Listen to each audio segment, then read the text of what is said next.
Episode 20. Bail her out. Trembling, Serena felt her heart was sinking. It was clear that the man on top of her was able to get her to burn for him. However, her heart was cold like ice. Tears fell from her eyes. Serena felt she was almost unable to breathe. Closing her eyes, she was still trying to struggle. The cell phone suddenly started to vibrate on the nightstand. Jake paused, released her, and gazed at her. At some point, tears had already covered Serena's face. He could taste her salty tears, which drowned his passion. His cold eyes looked like they were hidden in fog. She meant it. She was not willing. The phone kept vibrating as Jake felt irritated. He left the bed and reached for the phone. Serena glanced at it and saw a name. Lila. "What is it?" Jake's voice sounded ice cold.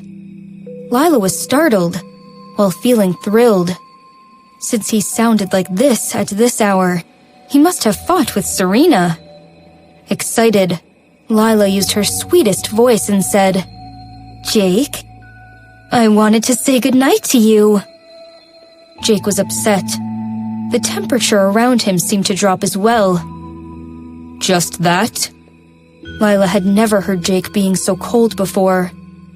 She gathered her courage and answered yes, and the call was immediately terminated by Jake. Holding the phone, Lila felt incredibly pleased with herself. She thought she had just accomplished something incredible. Throwing the phone away, Jake looked back and found Serena hiding herself in the blanket, huddled up away from him, looking at him like a frightened deer. He suddenly felt suffocated. She was really turning him down. However, last night, no matter what it was, Jake knew that he could not force it. He just thought she was playing hard to get. But at this moment, he was not so despicable as to rape her. Gazing at her, Jake quickly walked into the shower and shut the door. Cold water soaked his body immediately.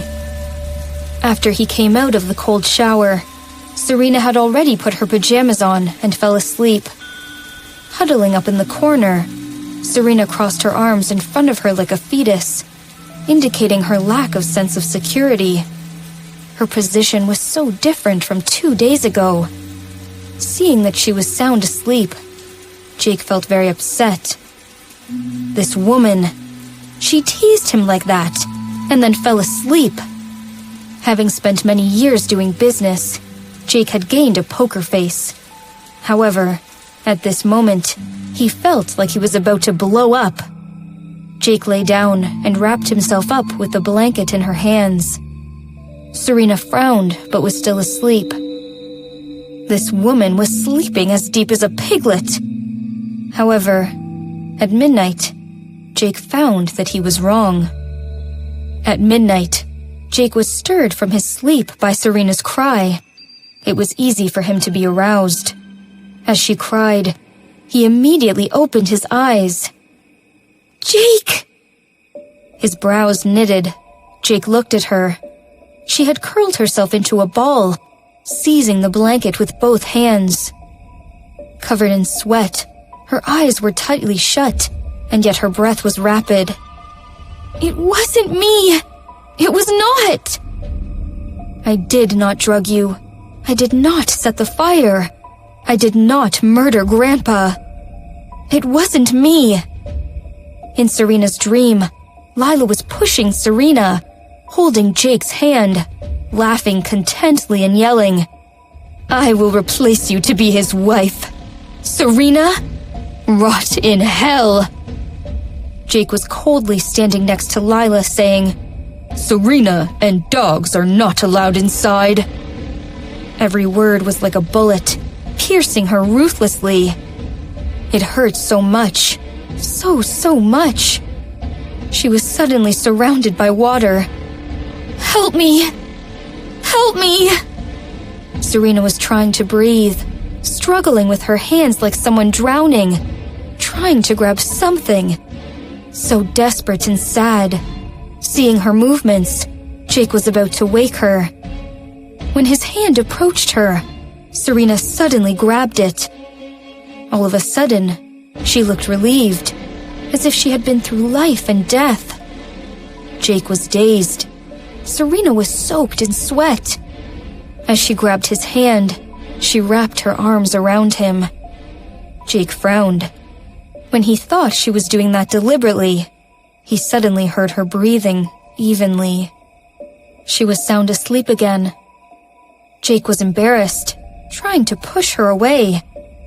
However, the unconscious hug from Serena was extremely tight. He pushed her, and she hugged him even tighter. "It wasn't me," she whispered. Jake stopped moving. He could see her frightened look, like a deer in front of a hunter. "That's right. It is not you. It cannot be you." That morning, Serena felt that it was the best sleep she had had in a long time. Stretching her arms, she suddenly saw Jake coming back from the restroom. Incredibly handsome, dark circles have formed around his eyes. Seeing him, Serena felt a bit awkward. Last night. However, Jake did not even glance at her before he left. Being ignored, Serena felt relieved. After cleaning up, she took her suitcase and left. Jake never took his parents' words seriously, but with his grandpa, he was obedient and reverent. Since his grandfather asked him to stay in the old house the first 3 days after the wedding, Jake did. However, in her previous lifetime, 3 days later, he had moved back immediately to his own house, which was the beginning of their separation. And today was the day that Jake had moved back in her previous lifetime. As she had expected, Jake's chauffeur, Marcus, was waiting at the gate. After saying their goodbyes, Serena went directly into the car. Her cell phone immediately rang. It was an unfamiliar number from Austin. "Hello?" "Mrs. Robinson, this is the police station. Miss Eva Lopez has been in custody for 15 hours. The Cox family are trying to bail her out. Do you have anything to add?"